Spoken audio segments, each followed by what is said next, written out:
नमस्कार दोस्तों, आप सभी का स्वागत है आपके अपने चैनल माई स्मार्ट भोजपुरी में। जी हां दोस्तों, जैसे कि आप सभी को पता होगा 26 जनवरी को लाल किला पर जो हुआ यानी कि गणतंत्र दिवस को, उससे आज पूरा भारत शर्मसार है और क्रोधित है। जी हां दोस्तों, आप लोग को बता दें, किसान आंदोलन के नाम पर हिंदुस्तान को टुकड़े टुकड़े करने का प्लान कैसे कुछ आतंकवादी गैंग के लोग बना रहे हैं। आप लोग को बता दें, इसी पर खेसारी लाल यादव ने अपना दुख व्यक्त करते हुए कहा है कि ये लोग किसान नहीं हो सकते हैं, क्योंकि मेरे बाबूजी भी किसान हैं और वो घर पर हैं और सुखी हैं।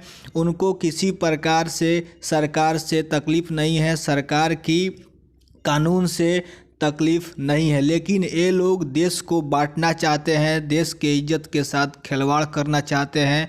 और ये लोग खालिस्तानी आतंकवादी हैं, ना कि कोई और ना ही किसान हैं। आप लोग को बता दें, खेसारी लाल यादव ने इस पर बहुत ही दुख व्यक्त करते हुए ऐसे शब्दों का प्रयोग किया है।